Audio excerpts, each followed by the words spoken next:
ঢাকা বিশ্ববিদ্যালয় কেন্দ্রীয় ছাত্র সংসদ ডাকসু নির্বাচনে ছাত্র শিবিরের সাদিক কায়েম ১৪,০৪২ ভোট পেয়ে ভিপি পদে নির্বাচিত হয়েছেন। তার নিকটতম প্রতিদ্বন্দ্বী ছাত্রদলের আবিদুল ইসলাম খান পেয়েছেন ৫,৭০৮ ভোট। কামরুজ্জামানের তথ্যে বিস্তারিত জানাচ্ছেন সাফিনা বিনতে নাসির।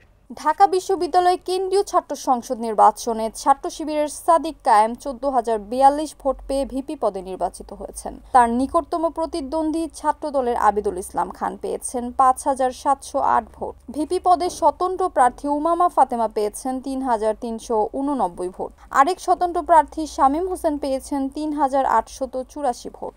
আজ বুধবার সকাল ৮:৩০টার দিকে ঢাকা বিশ্ববিদ্যালয় সিনেট ভবনে নির্বাচন কমিশন থেকে ঘোষিত চূড়ান্ত ফলাফল থেকে এ তথ্য জানা যায়। নির্বাচন কমিশন আরও জানায়, জিএস পদে ছাত্র শিবিরের নেতা এস.এম. ফরহাদ ১০,৭৯৪ ভোট পেয়ে নির্বাচিত হয়েছেন।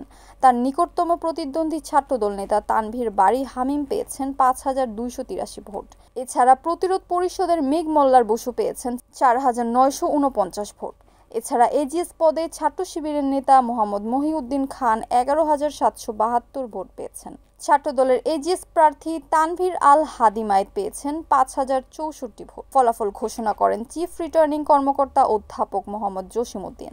এবার ডাকসুতে ২৮টি পদের বিপরীতে প্রার্থী ছিলেন ৪৭১ জন, আর ১৮টি হল সংসদে নির্বাচিত হয়েছেন ১৩টি পদে।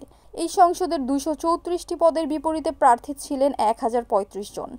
ডাকসুতে এবার মোট ভোটার ছিল ৩৯,৮৭৪ জন। এর মধ্যে ৫টি ছাত্রী হলে ১৮,৯৫৯ আর ১৩টি ছাত্র হলে ভোটার ২০,৯১৫ জন।